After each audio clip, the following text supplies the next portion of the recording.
Hello friends, welcome back to this channel. दोस्तों, इस video में वोडाफोन आइडिया के लिए हम लोग बातचीत करेंगे, लेकिन आगे बढ़ें उससे पहले आपसे रिक्वेस्ट करना चाहूँगा कि अगर आप चैनल को फर्स्ट टाइम देख रहे हैं, सब्सक्राइब करके बेल आइकन को हिट कर लीजिए। उससे क्या होगा, उससे होगा ये दोस्तों कि आपको वीडियोज़ की नोटिफिकेशन मिलती रहेंगी और आप सबसे पहले उसे देख पाएंगे। दूसरी चीज़ कि अगर आप डीमैट अकाउंट या ट्रेडिंग अकाउंट ओपन कराना चाहते हैं, डिस्क्रिप्शन बॉक्स में लिंक दिया गया है अपस्टॉक में अकाउंट ओपन कराने के लिए, आप चाहें तो फॉलो कर सकते हैं। दोस्तों, वोडाफोन आइडिया लिमिटेड में लास्ट ट्रेडिंग सेशन में हम लोगों को गजब का उतार चढ़ाव देखने को मिला। 10.85 की ओपन प्राइस के बाद 11.00 का हाई बनाता है, लेकिन लो देखिए 10.10 का बनाता है और 10.10 का लो बनाने के बाद रुकता नहीं है, वहाँ पे वापस वहाँ से ऊपर 11.00 तक जाता है और गिर के 10.80 के ऊपर बंद होता है। लगभग 0.47% की ग्रोथ के साथ बंद हुआ अपने प्रीवियस डे क्लोजिंग प्राइस 10.75 के कंपेयर में। अब आप सोच रहे होंगे कि ज़्यादा कोई तेज़ी के साथ तो बंद हुआ नहीं यार, 0.47% कोई ज़्यादा थोड़े होता है।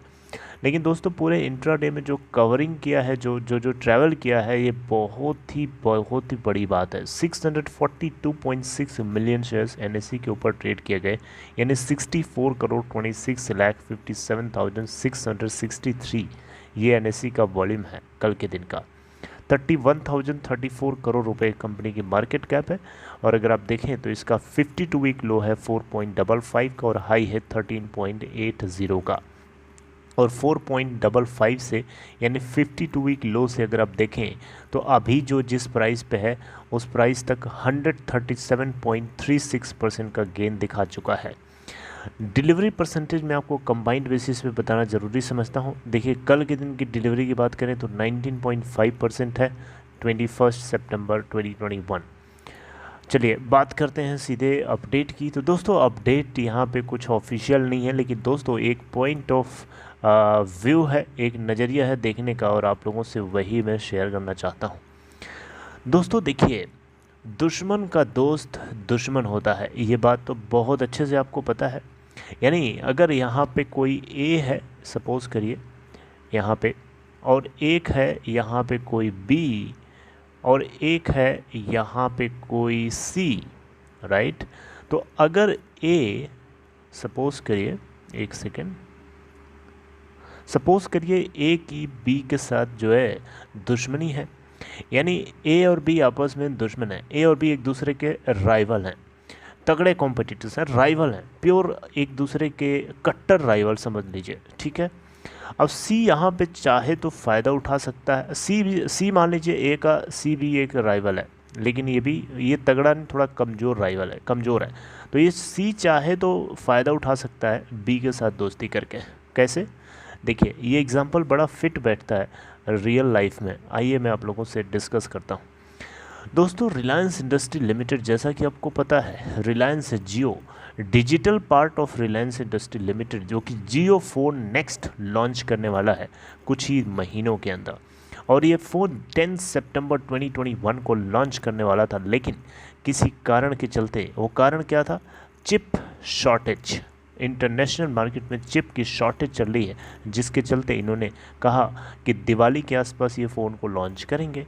लेकिन अब खबर ये आ रही है कि दिवाली के आसपास भी ये नहीं लॉन्च कर सकते हैं, और हो सकता है लॉन्च भी करें तो टोकन अमाउंट में करेंगे, यानी बहुत ज़्यादा अमाउंट में नहीं करेंगे, सिर्फ नाम के लिए करेंगे और उसको आगे जाके लॉन्च करेंगे। या ऐसा हो सकता है कि ये लॉन्च करें, लेकिन इनिशियल जो अप फ्रंट कैश अमाउंट होगा वो हो सकता है कम रखें, और बाकी रिमेनिंग पोर्शन है अमाउंट का वो अपने इनके कस्टमर जो ख़रीदने वाले होंगे उनको ईएमआईज़ के रास्ते से चुकाना हो, क्योंकि फ़ोन की कॉस्ट जो है 4000 रुपये से महंगी होगी, क्योंकि अभी चिप की शॉर्टेज चल रही है, जिसके चलते मैन्युफैक्चरिंग जो है फ़ोन की इनको कॉस्टली पड़ेगी। तो जेब से निकाल के तो देंगे नहीं ना अपने कस्टमर्स को, मेरी बात समझ रहे हैं?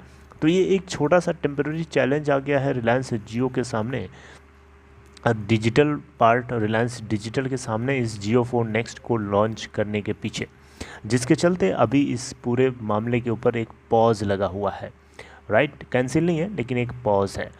तो दोस्तों, यहाँ पे अब इस बीच में एक चीज़ तो तय है कि ये जियो फ़ोन नेक्स्ट अभी नहीं तो आगे चल के लॉन्च तो करेगा ही करेगा रिलायंस जियो।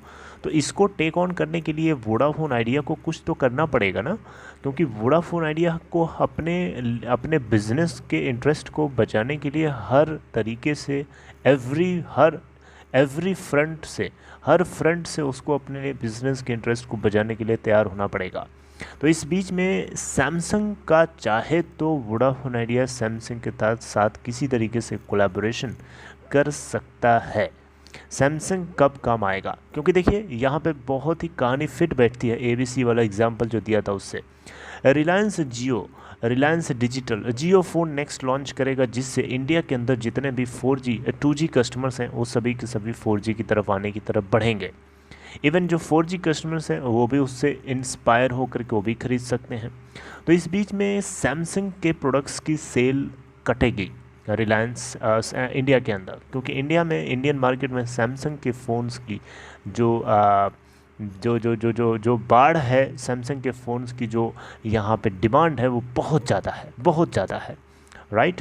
तो अगर रिलायंस जियो ये अगर कदम उठाता है तो सैमसंग का जो मार्केट शेयर है वो कहीं न कहीं स्लैश होगा ज़रूर, और उस स्लैश के चलते सैमसंग बन जाता है तगड़ा कॉम्पिटिटर, राइवल ऑफ रिलायंस जियो। तो इस केस में चाहे तो वोडाफोन आइडिया सैमसंग के साथ कोलैबोरेशन करके किसी भी तरीके से रिलायंस जियो के जियो फ़ोन नेक्स्ट को चैलेंज करने के लिए कहीं न कहीं से कुछ कर सकता है।